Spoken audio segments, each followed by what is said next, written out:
Never suffer an exception till the new habit is securely rooted in your life. Each lapse is like the letting fall of a ball of string which one is carefully winding up. A single slip undoes more than a great many turns will wind again. William James, John Rose. And that is my advice to you people who are invited home for dinner. And it's considered disrespectful if you don't eat what's served to you. Has that new habit been securely rooted in your life? If it has, it's a no-brainer. You go ahead and indulge if you choose, you wish to. Otherwise, you can get clever about it and come up with some clever excuses, which in a way aren't lying. I can't eat that, it makes me sick. Well, in the long term, we know it's going to make you sick. It's going to be the reason why you die. I can't eat that. I don't want it to be my fault when I get sick. Or here's an even better one. I really wish I could eat that. I love that, but I can't eat it anymore.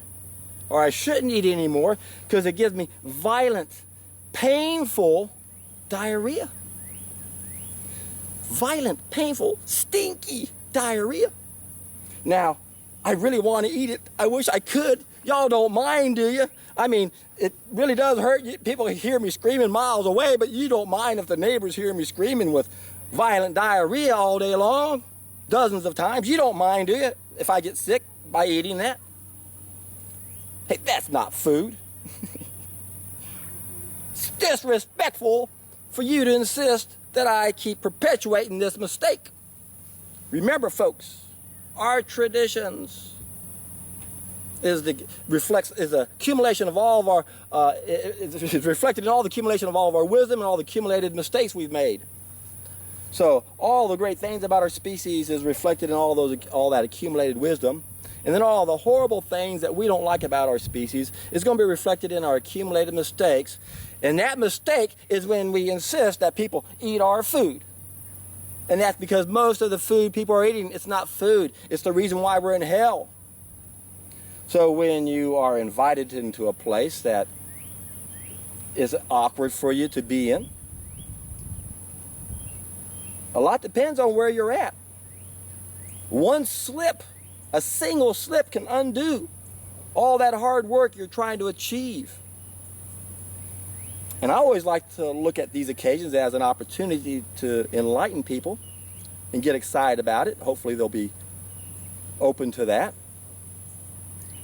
And of course, one thing you can do is, just start a random conversation with your family and say, do you realize that our traditions is all of our accumulated wisdom and all of our accumulated mistakes? And that the things we like come from the wisdom, the things we don't like come from the mistakes. Do you agree that we have mistakes in our traditions? And if so, if you can get them to accept that reality, which is a reality, then you got to ask them, well, what do you think the mistakes are? What do you think we're doing as part of our traditions that perpetuates the hell we've created? I'm sorry, I can't eat that. It makes me sick. It's a pretty simple thing to say. I have irritable bowel syndrome. The doctors warned me if I continue to eat this way, I'll have these violent, painful, stinky explosions. You don't mind, do you? You don't mind if I suffer and scream out in pain? Is that okay? It's quite a dilemma, isn't it? And this is interesting on many levels because one of the most difficult objections I've come upon when I coach people are those who have a job, they're in sales, and their sales pretty much revolve around entertaining their clients. So many deals are made over lunch and dinner, drinking cocktails. And for those people, it's pretty difficult for them to not keep doing that unless they realize what Buddha meant when he had that eightfold path for solving problems and putting an end to the suffering. He knew that our occupation was one of the hazards. He said, you can't let your job get in the way of your healing. Time to quit your job if possible, and of course that's the dilemma most people are in. At least the people I coach, they just couldn't turn around and say, I got to find a different way to make some money. If I stay in sales, that's still a big part of the transaction. And for me, that's what made me so successful. I was able to wine and dine them. So don't let your job interfere.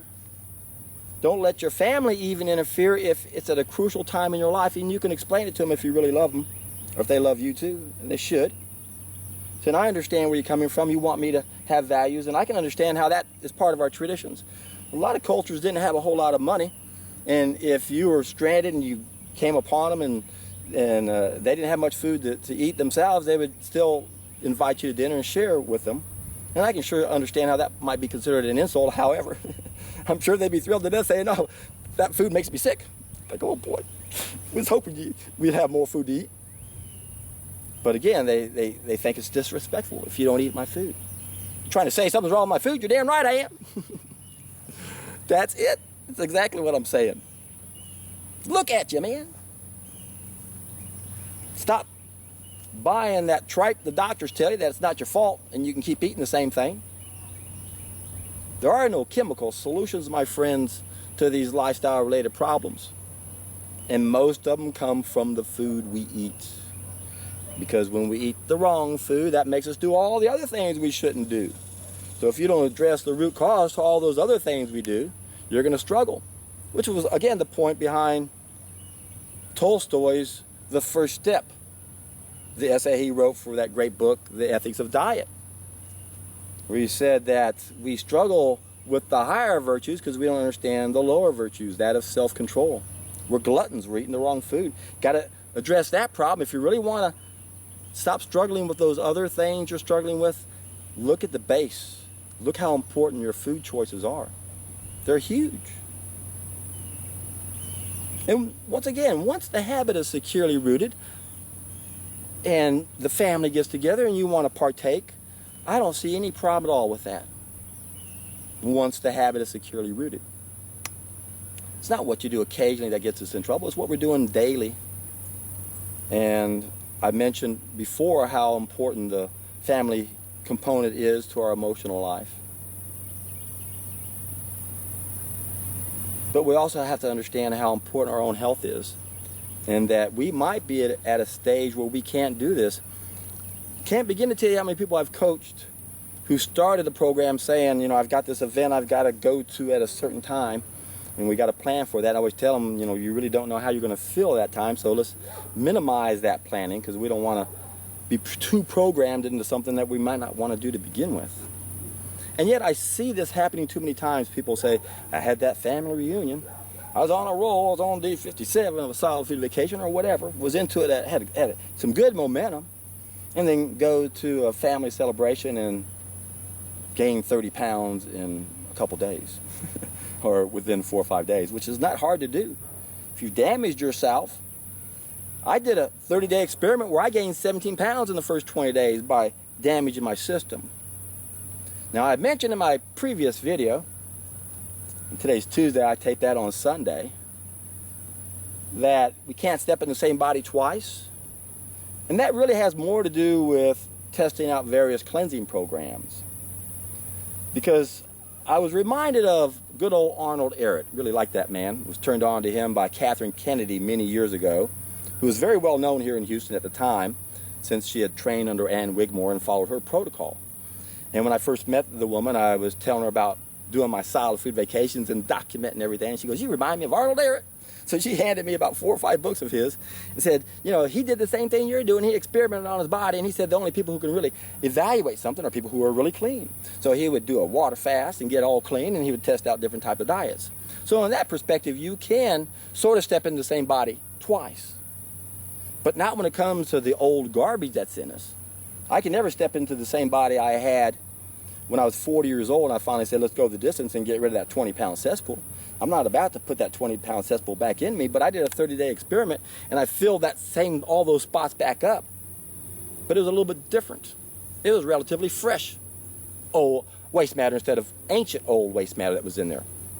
So I was able to do experiments that I consider repeatable, because it happened to me so many times, that I was stepping into the same body, so to speak. I had a clean body because I'd go on a solid food vacation with juices. I'd clean out all that crap, eat raw food, never gained any weight. As soon as I ate something that was cooked, it went back into those old spaces. I'd gain weight. I'd go back on another juice cleanse, and it would come back out of me, and it had the same shape, but it was relatively fresh as opposed to being real old. So in a way, I was stepping into the same body over and over and over and over, because I did what Arnold Ehret did. I cleaned out my body.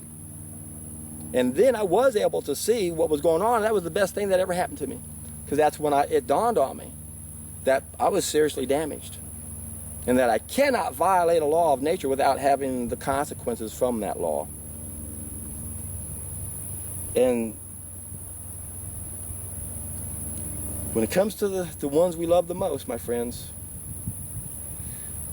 they're the ones that are going to break our hearts the most as far as them embracing this information as a rule of thumb. But you never know. You don't want to give up on them. You want to try to figure out a way to get through to them. And as I say, I looked at this as an opportunity for me to just share my information with my family. And it was well received. I wasn't ridiculed by anybody or anything. But when I went to that party on the other day by the pool, they were out there barbecuing chicken and barbecue beef and sausages, and they kept offering me stuff, and I said, no. And I didn't even, at that point, talk about what it was going to do to them. There's a time and a place to help people, and there's another time and a place to rain on people's parades. The sad thing is, even when it's the right time, you're raining on their parade, and a lot of people don't like that. They can downright get irritated, especially if it's unsolicited advice. Have you ever had someone tell you about unsolicited advice before? I've had that happen a few times to me. Yep, people don't want anyone to rain on their parade. But what most people don't understand is their parade is in hell. It's not a parade.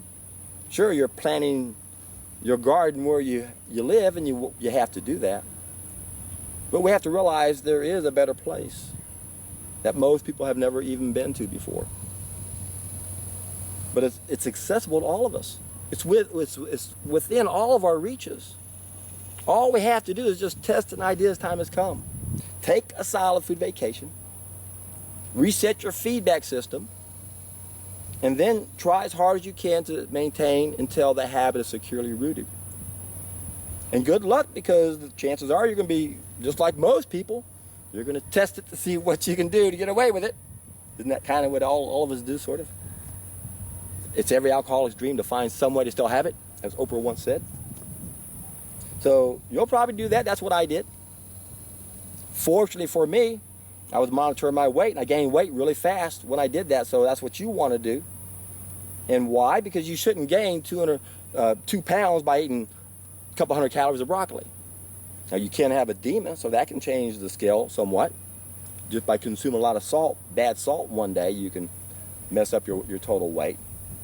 But otherwise, one of the things you have to do once you take a solid food vacation is find out how badly you've damaged your intestines. If you've ever seen x-ray pictures of people's intestines, they don't look anything like they're supposed to. They've been damaged. And depending on how badly they've been damaged, they possess, or they have the potential to get backed up again. It's almost like there's hotels with vacancy signs for the wrong food inside of our intestines. They don't accept raw food. At least they didn't for me. But man, that cooked food had a propensity to go right into the same places it was at before. Like it was attracted somehow.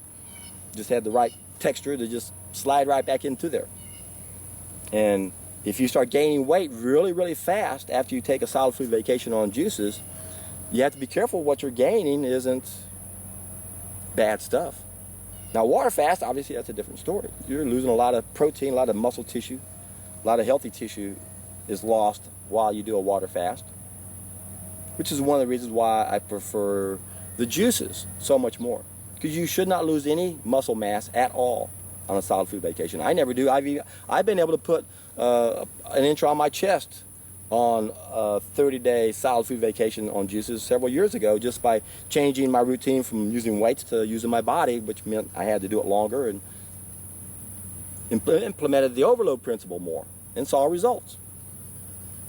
So that's what's exciting about this, is that every day we wake up, our body is constantly building brand new cells everywhere. And the only truly cell food we can use is raw food. It's the best quality food. It hasn't been altered. But yet, because you're made out of it, you're going to have those cravings. So the best way to deal with those cravings is to realize that when they do come, they're only maybe 5 or 10 minutes, and you just got to be strong for that short period of time. And then once you are able to overcome those temptations more and more times, that's what gives you more confidence and allows that habit to become securely rooted. And once this habit does become securely rooted in your life, and you're able to have a roasted jalapeno like I had the other day. I ate some cooked food. I had a roasted jalapeno the other day. And when you can do that and not feel guilty about it, and it's something you've only done once in the last, I've never had a roasted jalapeno ever. When you can do that, you're in for a treat.